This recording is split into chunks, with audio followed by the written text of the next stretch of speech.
നമസ്കാരം. മദ്യനയവുമായി ബന്ധപ്പെട്ട് CBI register ചെയ്ത അഴിമതി കേസിൽ ഡൽഹി മുഖ്യമന്ത്രി അരവിന്ദ് കെജ്രിവാളിന് ജാമ്യം ലഭിച്ചു. സുപ്രീം കോടതിയാണ് ജാമ്യം അനുവദിച്ചത്. ജസ്റ്റിസ് സൂര്യകാന്ത് അധ്യക്ഷനായ ബെഞ്ചാണ് 5 മാസമായി ജയിലിൽ കഴിയുന്ന കെജ്രിവാളിന്റെ അപേക്ഷയിൽ വിധി പറഞ്ഞത്.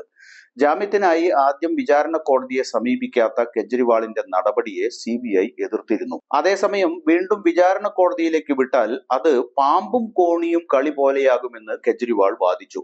മദ്യനയവുമായി ബന്ധപ്പെട്ട് ED രജിസ്റ്റർ ചെയ്ത കള്ളപ്പണം വെളുപ്പിക്കൽ കേസിൽ കെജ്രിവാളിന് സുപ്രീം കോടതി ജാമ്യം അനുവദിച്ചിരുന്നു.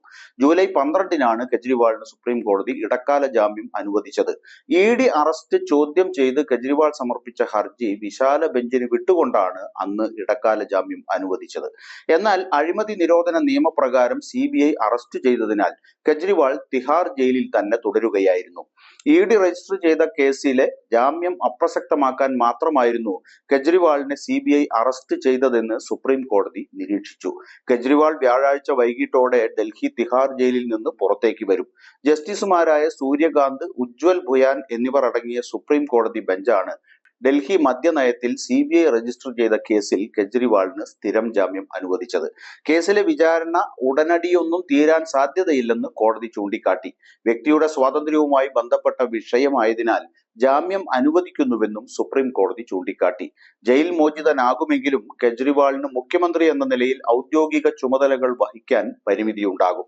ED കേസിൽ ജാമ്യം അനുവദിക്കുമ്പോൾ കെജ്രിവാൾ സെക്രട്ടേറിയറ്റിൽ പ്രവേശിക്കരുതെന്നും ഫയലുകൾ ഒപ്പിടരുതെന്നും സുപ്രീം കോടതി നിർദ്ദേശിച്ചിരുന്നു.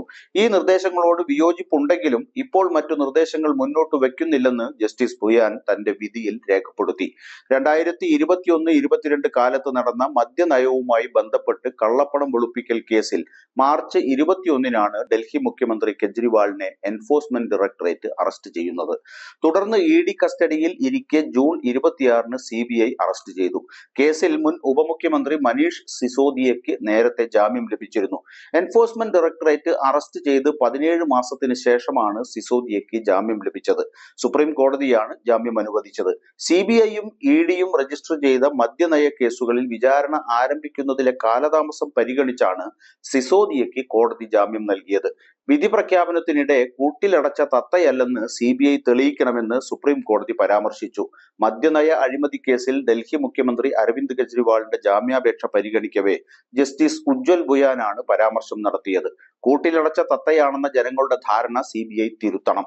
CBI സീസറിന്റെ ഭാര്യയെ പോലെ ആയിരിക്കണമെന്നും സംശയത്തിന് അതീതയാവണമെന്നും ജസ്റ്റിസ് ഭുയാൻ പരാമർശിച്ചു.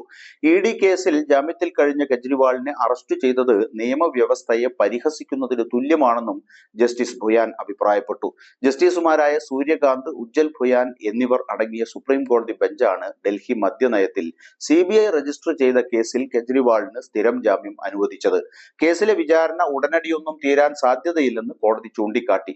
ജസ്റ്റിസ് സൂര്യകാന്തും ജസ്റ്റിസ് ഉജ്വൽ ഭുയാനും പ്രത്യേകം വിധികളാണ് എഴുതിയത്. കെജ്രിവാളിന്റെ അറസ്റ്റ് നിയമപരമാണെന്ന് ജസ്റ്റിസ് സൂര്യകാന്ത് ചൂണ്ടിക്കാട്ടി. എന്നാൽ അറസ്റ്റിന്റെ സമയത്തെയും രീതിയെയും ജസ്റ്റിസ് ഭുയാൻ വിമർശിച്ചു. 2023-ലാണ് CBI കെജ്രിവാളിനെ ചോദ്യം ചെയ്തതെന്ന് ജസ്റ്റിസ് ഭുയാൻ ചൂണ്ടിക്കാട്ടി.